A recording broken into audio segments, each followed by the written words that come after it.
Я думаю, что соревнования будут честными, открытыми.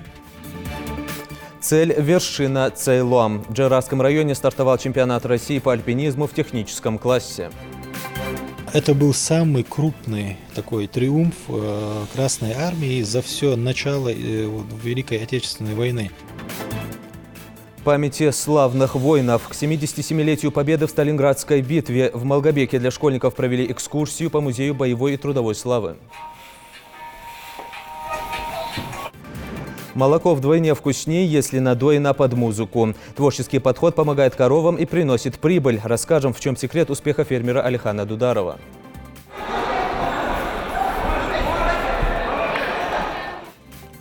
Несколько весовых категорий, 200 спортсменов и зрелищные поединки. В Кантушево стартовал чемпионат республики по кикбоксингу памяти Суламбека Асканова. Сначала делается крой, затем сметываются детали, затем стачиваем. Уникально, красиво и традиционно. Научиться искусству войлочного ковроделия молодым мастерицам помогает мастер-класс от заслуженного деятеля искусства республики.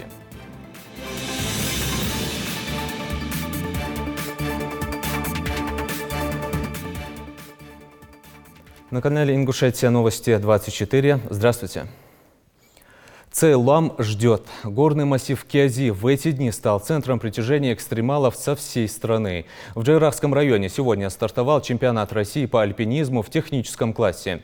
Он будет проходить до 16 февраля. В торжественной церемонии открытия соревнований принял участие глава региона и даже стал почетным альпинистом. Чемпионат Ингушетия принимает уже 3-й год подряд. Теперь в горном районе, где проводится турнир, появились новые альпинистские маршруты наивысшей категории сложности. Для участников разбит альп-лагерь. Михаил Тангиев с подробностями.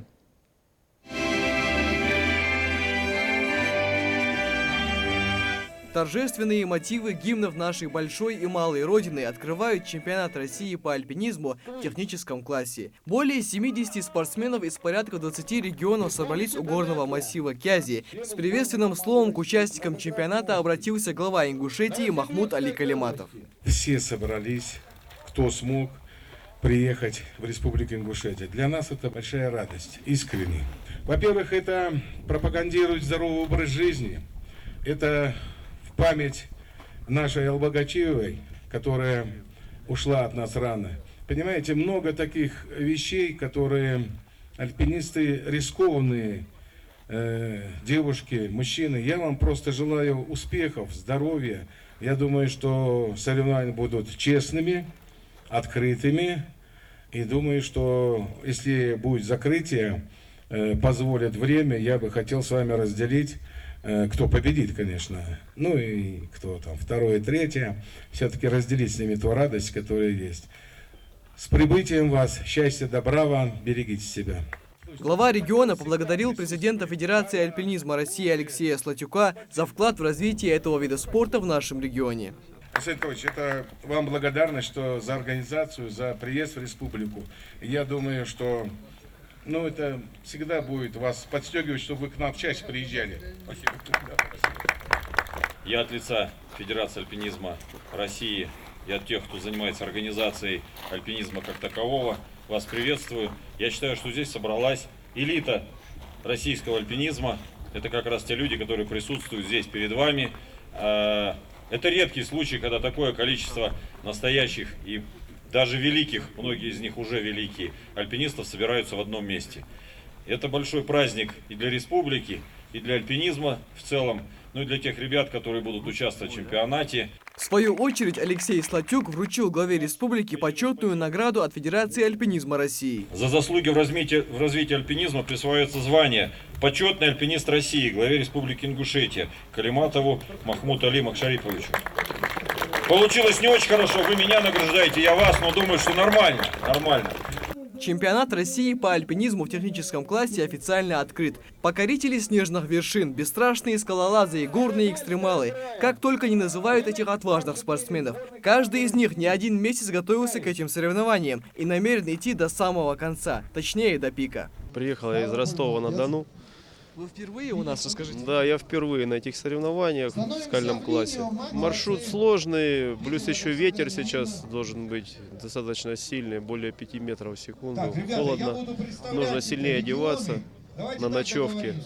Ну, я думаю, что будут сложные ночевки на самом деле. А так технической работы мы не боимся. В республике я не первый раз. То есть еще позапрошлом году мы также были здесь, участвовали во всех этих соревнованиях. И более того, я один из участников проектных работ альпинистского лагеря Кизи. Так что мы с Республикой Ингушетия знакомы давно, лично я. И рады, что здесь.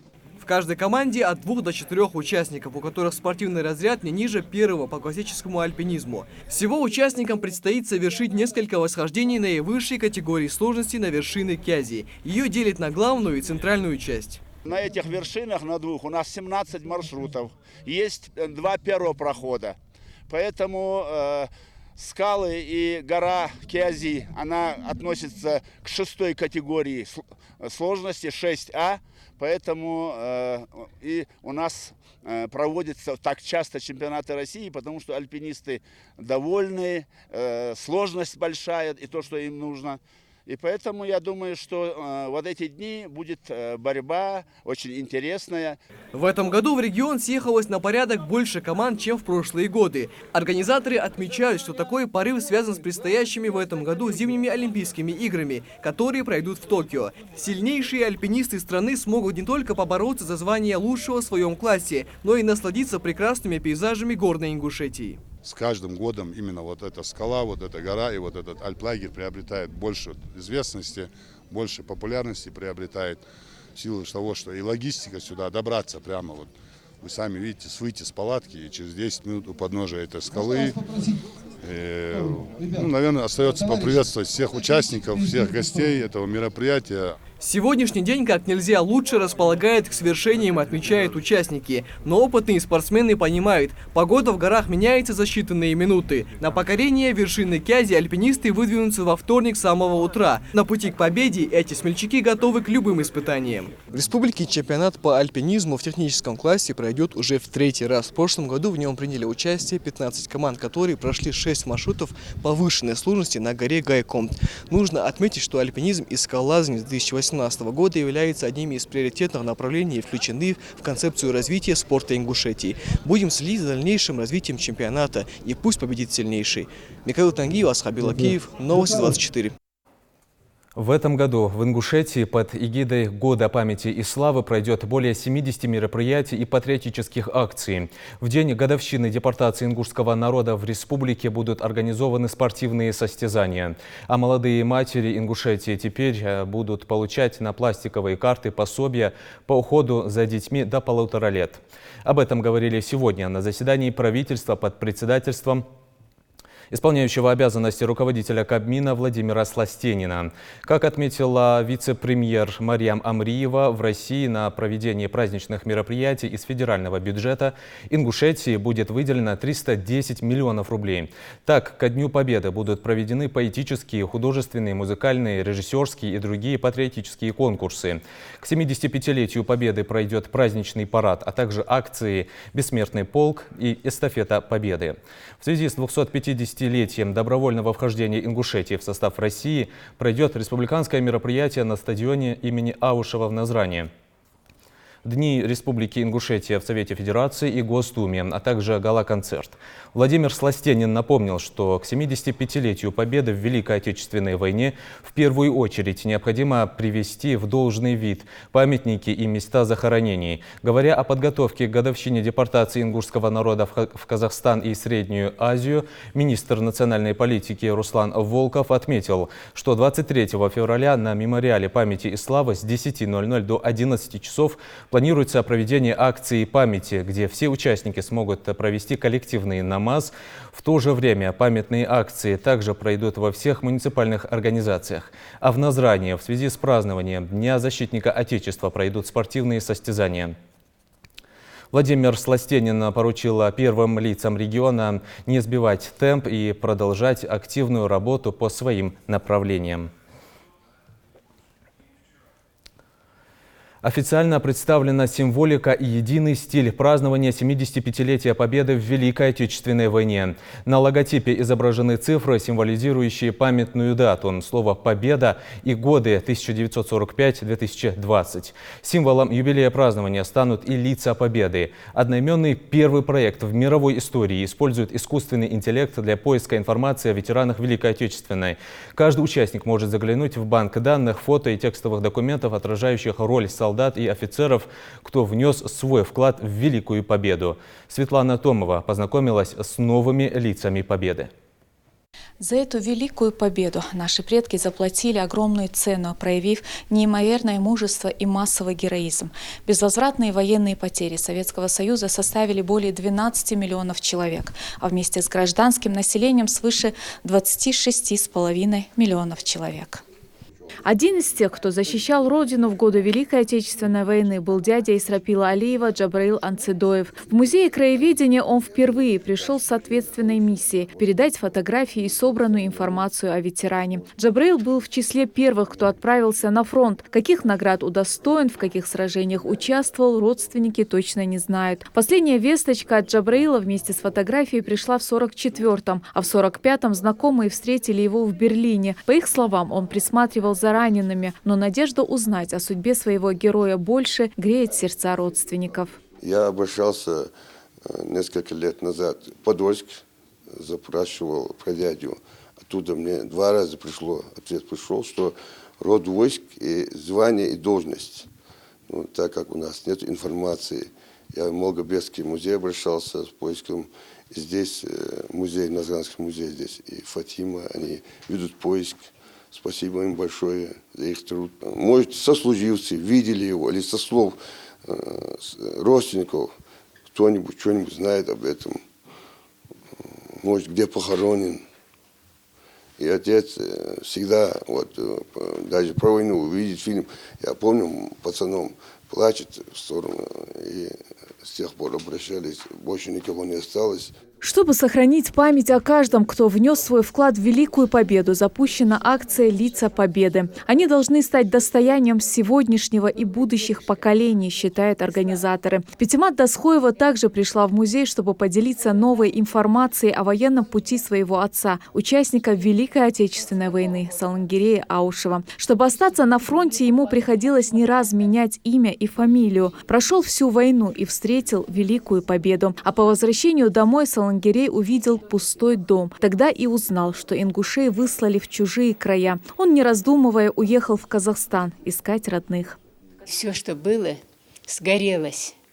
Ордена были у отца. Все это было, нету, ничего не осталось. Когда дом горел, там все документы, все это сгорело. И картинки его, принадлежность, все сгорелось, ничего не осталось. И вот так прошло это тяжелое время. Сотни фотографий приносят в музей краеведения родственники участников Великой Отечественной войны. В каждой семье хранят память о своих близких, которые воевали на фронте или трудились в тылу. «Лица Победы» – проект, объединяющий судьбы поколения, героев суровых 40-х и их потомков. В течение этого месяца около 30 фотографий к нам поступило в музей. И мы, в свою очередь, проделываем работу над этими фотографиями. Нам это очень важно, знать своих исторических личностей, чем они занимались, чем они были награждены, на каких фронтах они участвовали. Для этого у нас ведется поисковая работа, куда мы запрашиваем в различные архивы их. И нам удается многое узнать о них. Великая Отечественная стала самой разрушительной и кровопролитной войной не только в истории нашей страны, но и всего человечества. И наша задача – никогда не забывать, какой ценой она досталась. Светлана Томова, Майрбек Миржоев, Новости 24. Накануне в стране отметили 77-ю годовщину с момента полного разгрома фашистских войск под Сталинградом. Одна из самых кровавых битв в мировой истории. В феврале 43-го советские войска успешно завершили операцию под кодовым названием «Уран». Она поставила точку в битве за Сталинград. Вспоминая памятную дату, дань уважения жертвам войны сегодня отдали в городе воинской славы Малгобеке. Для школьников устроили большую познавательную экскурсию по музею боевой и трудовой славы. Впрочем, гостей там сегодня было много. Дана Плиева продолжит. 2 февраля 1943 года этот день полностью перевернул ход Великой Отечественной войны. Историю Сталинградской битвы экскурсовод рассказывает, стараясь не упустить ни одной важной детали. 200 дней неимоверных усилий советской армии потребовалось, чтобы развеять миф о непобедимости врага. Конечно, цена триумфа оказалась слишком высокой. Больше 2 миллионов человек и с той, и с другой стороны погибло в Сталинградской битве. Это был самый крупный такой триумф Красной Армии за все начало Великой Отечественной войны. 24 генерала сдались в плен, 2500 немецких офицеров, более 2500 сдались в плен, около 100 тысяч солдат немецких было также взято в плен. Чуть позже гостей в музее становится больше. Экскурсия для малгобекских школьников совпала с визитом гостей из Чеченской республики. Сотрудники регионального поискового движения приехали в Ингушетию с важной миссией. Передадим в музей боевой славы города Малгобек списки похороненных бойцов и командиров Красной Армии, погибших осенью, зимой 1942 года на боях с немецко-фашистскими захватчиками на подступах за город Малгобек. Эти списки они были уточнены в 1991 году. Это была последняя работа, проведенная по уточнению всех воинских захоронений на тот момент на территории Чечни и Ингушетии. Знаниями истории самой кровопролитной битвы со школьниками делятся и другие гости, представители городской администрации. Победу в ней ковали и наши земляки. Ныне Сталинград – это город воинской славы Волгоград. Там, на Мамаевом кургане, открыт большой музей, посвященный той битве. На его территории увековечены имена более 17 тысяч защитников Сталинграда. А в 2013 году торжественно открыли 7 памятных плит, где выгравированы имена более 80 ингушей, защитников города. Никогда в жизни там такого не было. Было открытие Чурт-Отпер, войнам, который погибли до Одя, Цигичмолот, еще Зметик доехали. Я еще хотел бы ответить, кроме тех людей, которые там были. В прошлом году знаменательное событие было в самом городе Волгограде. Названы 2 улицы в честь защитников города Волгоград. Это выходцы с нашей республики. Имени Абадиева и Картоева. На сегодняшний день известно более 200 имен ингушей, защитников Сталинграда. Наши соотечественники воевали на всех фронтах Великой Отечественной. Все как один верили. Победа будет за нами, вспоминает рассказы отца Усман Евлоев. Сулеймана Евлоева не стало несколько лет назад. Фотография ветерана украшает один из стендов музея. Это мой отец. Он, не довелось ему участвовать, конечно, в Сталинградской битве, но он оборонял Киев, оборонял Москву, участвовал в обороне Ленинграда и также участвовал в Курской битве. Закрепить свои знания школьникам предложили на небольшой викторине. Ее проводит Центр военно-патриотического воспитания «Молодой патриот». А как завершение насыщенной экскурсии показ фильма «Сталинград».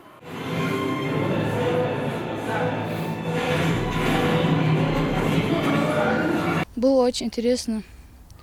Многие ребята отвечали, много чего узнал, кто даже командовал полками, какие полки были. Увидел много экспонатов в музее. Очень было приятно, познавательно. Самым важным военным значением победы в Сталинградской битве стало снятие угрозы захвата врагом Нижнего Поволжья и Кавказа, а политическим – понимание фашистами факта, что выиграть эту войну им не удастся. Дана Плиева, Магомед Дидигов, Новости 24. Жизнь под напряжением в 330 вольт. Риск не только для здоровья, но и жизни. Опасное соседство жителей селения Инарки с линиями электропередач вызывает беспокойство не только самих сельчан, но и сотрудников МРСК. Энергетики предупреждают, такое напряжение способно убить на расстоянии нескольких метров. Во избежание ЧП периодически проходят рейды. О выявленных нарушениях в ходе очередной проверки материал Микаила Тангиева. Высоковольтная линия сколько? 110 она. Вот она опору взяла, в один день даже рухнула. А езжай, яшки ему опору. Ты представляешь, как согнись онлайн. Энергетики не устают повторять. В зонах линий электропередач категорически запрещено вести строительство, капитальный ремонт, реконструкцию или сносить здания. Такие действия могут быть чреваты тяжелыми последствиями для здоровья и даже жизни. Установлено, что у людей, проживающих вблизи линий электропередачи и трансформаторных подстанций, могут возникать изменения функционального состояния нервной, сердечно-сосудистой и эндокринной систем, нарушаться обменные процессы и иммунитет. Поэтому чем дальше от источника электромагнитного поля находится строение, тем лучше. 330 киловольт прямо над головой. Сверхвысокий класс напряжения. Но риск пострадать явно пугает не всех. Через село тянется линия, которая снабжает энергией весь Малгобекский район. Частные дома здесь построены прямо под высоковольтной линией. Такие нарушения в ходе очередного рейда фиксируют специалисты Ингушэнерго. Эти линии должны обслуживаться. Здесь должна работать в случае возникновения какой-то ситуации нестандартной тяжелая техника. А тяжелая техника, она должна иметь возможность там маневрировать. Поэтому и создаются вот эти соответствующими нормативными актами правительства Российской Федерации, создаются вот такие условия для обслуживания вот этих линий. Эта линия проложена еще в 1957 году, еще задолго до возведения здесь частных домов. Охранная зона запрещает возведение каких-либо объектов в радиусе 30 метров, но тем не менее их тут с каждым годом все больше. В местной администрации объясняют, дома построены посредством самозахвата земель жителями, и никаких прав на территорию нет. 92 году дика лятаж дереш, цохан хадика лятаж да, но свидетельство на право собственности ценях должен дать, но бячарга, бог хабячарга, да, до ахтада, с бог допустить дать, с бог под контроль да, могла, с бог еженедельно хабяч бетхоз бог. Просто ограничить подачу электроэнергии к этим домам согласно закону нельзя, поскольку высоковольтные линии являются транзитными и питают целые районы. Они тянутся через территорию других регионов. В свою очередь сотрудники МРСК Ингушэнерго регулярно выдают предписания нарушителям охранных зон ЛЭП, обращаются в вышестоящие инстанции. С этими явлениями нам предстоит сейчас бороться. Мы ежегодно такой анализ проводим с выездами на место, с фото-видеофиксацией. Периодически направляем обращения как в органы муниципальной власти, так и правоохранительные органы. Хотелось бы обратиться к жителям республики, чтобы они со своей стороны не допускали вот таких вот вещей, потому что впоследствии они могут понести ущерб, и никто им этот ущерб не восполнит. Такие рейды проводятся в селе не первый раз, и, как отмечают специалисты, нарушений выявлено немало. По каждому домовладению будут предприняты необходимые меры. Но тут же напрашивается вопрос, и притом риторический. Если нарушители не боятся за свою жизнь и здоровье, могут ли их напугать штрафные санкции? Михаил Тангиев, Ахмед Гандаров, Новости 24. Музыка вдохновляет не только людей, но и животных. Расслабляющие композиции умиротворяют обитателей фермы Дударовых из Кантышева. Это позволяет получать большие удои. Все условия для разведения крупнорогатого скота, в том числе и творческие, создал фермер Алихан Дударов. Он развивает КФХ уже несколько лет. В этом ему помогают упорный труд и посвящение всего себя любимому делу. Жаредат Халухоева расскажет подробнее. Покормить и напоить скотину. Казалось бы, обычная процедура в любом фермерском хозяйстве. Вот только на фазенде Алихана Дударова к нему подходят основательно и с креативом. Сервис обслуживания включает в себя музыкальное сопровождение. Каждая песня подбирается под тонкий вкус черно-белых созданий. Сегодня это современный бит. Со стороны это может показаться забавно и смешно, однако эта методика давно применяется на практике по всему миру. Алихан открыл ее для себя всего несколько лет назад, и она действительно работает. Слушая музыку, корова более спокойна и расслаблена. Ее не пугает ни шум, ни резкие движения. Да и фермеру так работать веселее. Впрочем, сейчас, как признается фермер, сколько музыка не играй, но пользы мало. В хозяйстве около 60 голов крупнорогатого скота, начиная от прикорма и заканчивая ветеринарным обслуживанием. Все они содержатся на пенсию Алихана. Чтобы сделать хозяйство по-настоящему образцовым, нужно больше средств, в том числе для строительства нового коровника. Если у меня поддержку оказали бы, я бы здесь построил бы совсем по-другому. Совсем по-другому. Чтобы я мог каждый год, чтобы я мог продавать 500-600 голов местному населению.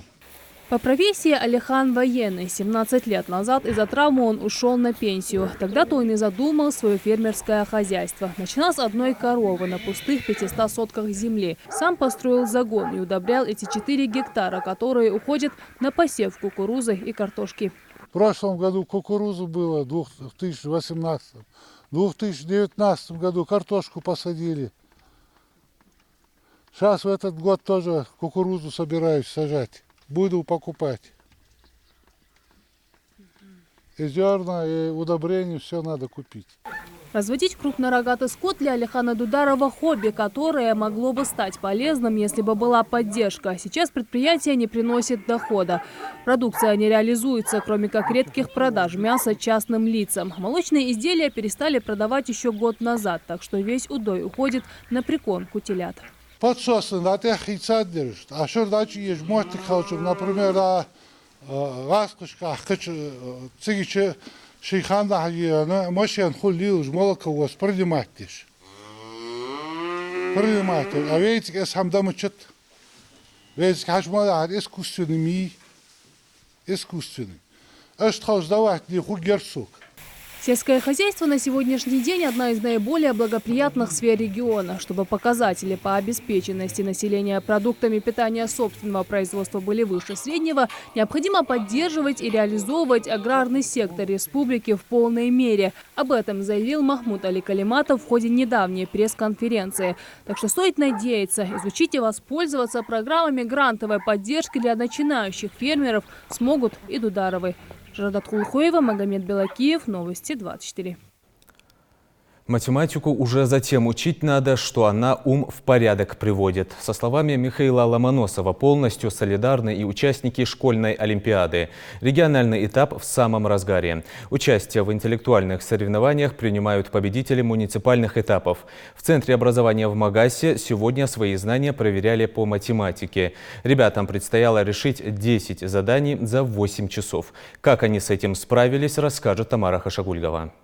Настоящая битва интеллектов. Ведь наука действительно объединяет. Команды юных знатоков из всех уголков республики меряются знаниями в одной из самых сложных дисциплин – математики.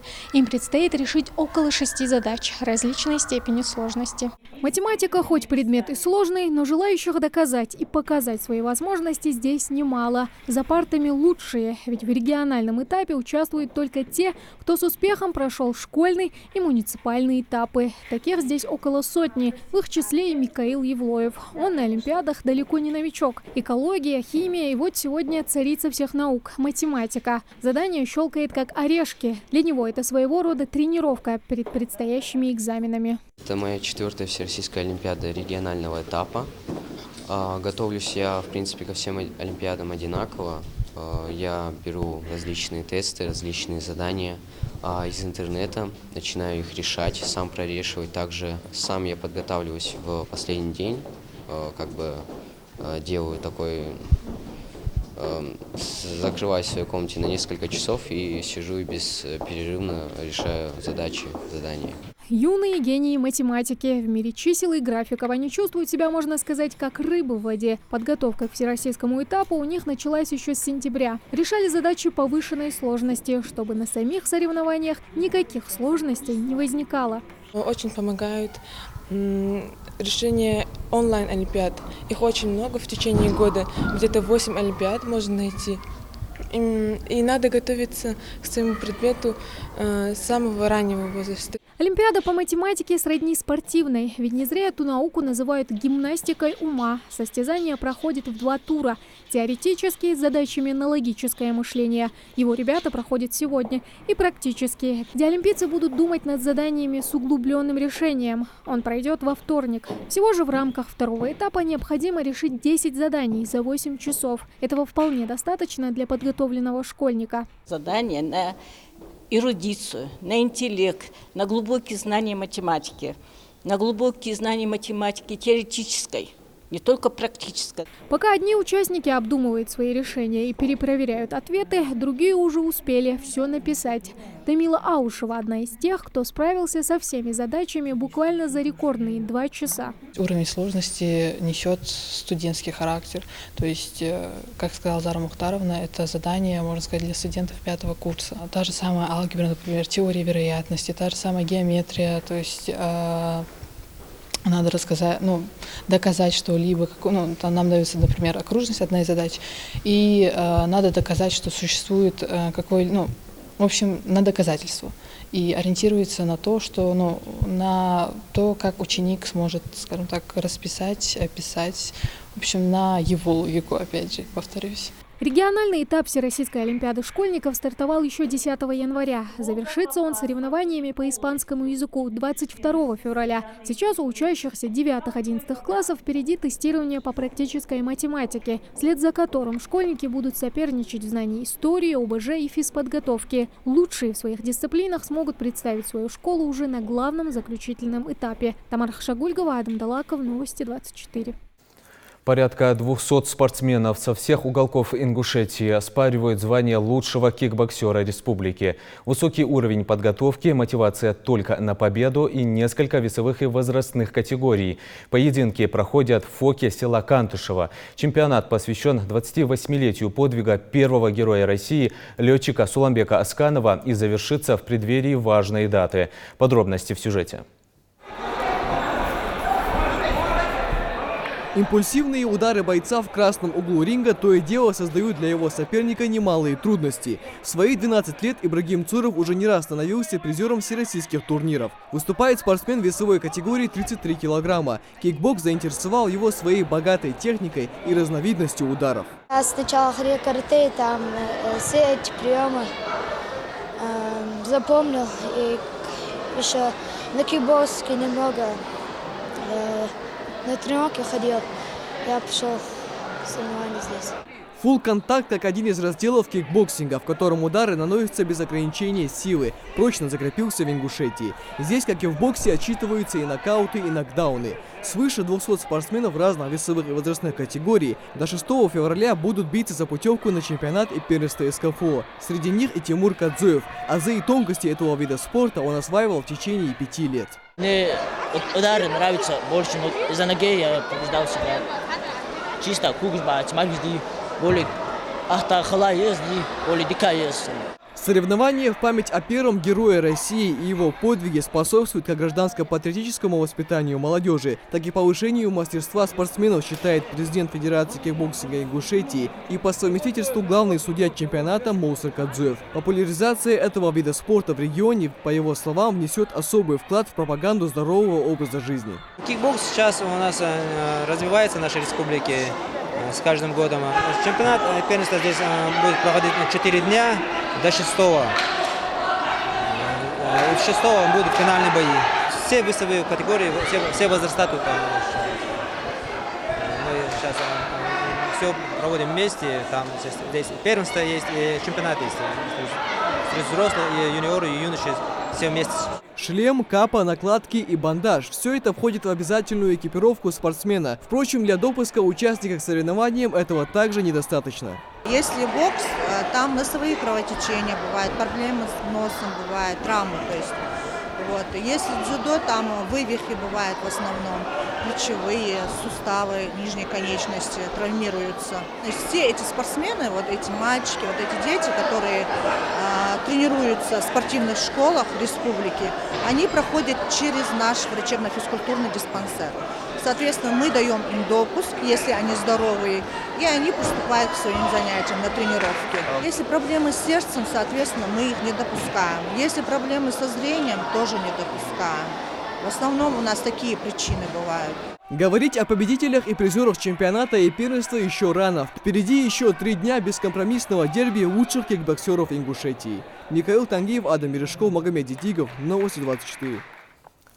Возрождение и привитие любви к исконно ингушскому. Испокон веков ингушские горянки знали толк в изготовлении войлочных ковров. Умения предков переняли и потомки. Настоящие шедевры ковроделия создаются и сегодня. А научиться некоторым азам этого тонкого искусства можно на творческом кружке. Мастер-класс по ковроделию проводит заслуженный деятель искусства республики Зайнаб Дзарахова. Тамара Хашагульгова продолжит. Ингушские мастерицы, погруженные в войлочное искусство. Такую картину редко где увидишь. А ведь еще полвека назад войлок считался свидетельством уюта в доме. Из него делали ковры, покрывала, обивали салон автомобилей, а также обменивали на другие товары. А сегодня войлок – это еще и прекрасная основа для создания картин. За них здесь отвечает Хава Бисаева. Войлочное валяние она освоила год назад. Теперь ее смело можно назвать искусной мастерицей. Ведь свои знания она передает воспитанникам. Хава – преподаватель истории в Центре непрерывного образования. На одну такую работу у нее уходит не больше 3 часов. Чем тоньше мы разложим шерсть, нашу основу, тем лучше и нежнее получится у нас картина. Дальше я уже сделаю как стебли из темного цвета, тоже шерсть, натуральная шерсть, природные цвета, это не крашеные, коричневый, белый и черный у нас природные цвета. Я разложу стебли. Есть заготовки, заранее сделанные нашими детьми. Из него я буду ложить уже ягоды калины. А вот Мадина Газдиева секреты войлочного валяния начала постигать только полгода назад. Девочка быстро влилась в искусство ковроделия. Один готовый истинг на ее счету уже есть. Сейчас усердно трудится над вторым. Этот ковер, то есть он называется Эзи, орел. Орел – это так, могущественная птица. Делаю я его для дяди. Я этот ковер начала давно, где-то месяц, даже больше. Сейчас же, если выделить вот этого орла и несколько мест, то уже после обшивки концов уже этот ковер готов, то есть его можно отдавать. Создание истинга – процесс долгий и кропотливый. Техник валяния несколько. Сухая, когда отдельная часть войлока просто сшивается, и мокрая, когда узоры делают при помощи мыльного раствора. На один средний ковер уходит около месяца, а иногда и больше. Сначала овечью шерсть валяют и сушат, и только потом наносят орнамент и делают вырезы. Сначала делается крой, затем сметываются детали, затем стачиваем эти. Когда стачивать, именно нужно плотно их стачивать, потому что войлок, он бывает разной толщины, а зачастую войлок бывает сантиметр, вот так вот. Это уже хороший войлок. Стачивать его нужно плотно, потом делается вот эти вот сметки, это уже сметки, потом это все убирается. Потом мы убираем эти сметки и делаем окантовочку, вот эту вот белую. Делаем тут окантовку и делаем уже по бокам окантовочку. Не только делать ковры, но и читать их как книгу, ведь каждый узор несет в себе определенный смысл. Часто встречаются сюжеты с рогами оленя, почитаемого в Древней Ингушетии животного, а также барана, с которым связывали пожелания богатства и изобилия. Наблюдается и орнамент с древом жизни, олицетворяющий прошлое, настоящее и будущее народа. Стволы – это мы, а крона – это потомки. И оно как бы все время повторяется по кругу. Мы уходим, становимся корнями, появляются стволы, это ваши дети, дальше крона, ваши внуки. Идея возродить древнее ингушское искусство у руководителя кружка возникла давно. Сначала это была просто теория, а уже в 2018 году на базе Дома народного творчества появился кружок создания истингов. За каких-то 2 года отсюда вышло 18 полноценных ковровщиц. Сейчас же ремесло с многовековой историей постигают 30 учениц. И возраст здесь не показатель. Научиться этому никогда не поздно. Меня художественное ремесло, искусство и национальное особенно увлекали с детства. У меня были рукодельницами и бабушка родная, которая и валяла, и вышивала, и мама, и тетя. То есть вокруг меня все были рукодельники. А к этому пришла постепенно. Эта тема увлекала, когда я занималась обрядами. И присутствие войлока, орнамента, всего этого. Чаще всего после работы вечером мы приходим. Взрослая аудитория работает, дети учатся. И, что интересно, дистанционно. Много желающих, и мы с ними работаем. Век высоких технологий, когда на смену войлочным коврам давно пришли искусственные. Этот кружок как дань памяти нашим предкам. А ведь когда-то не было ни одного ингушского села, где женщины не владели ремеслом изготовления удивительных по своей красоте истингов. Тамара Хшагульгова, Магомед Шаухалов, Новости 24. На этом наш выпуск завершен. Оставайтесь на канале Ингушетия.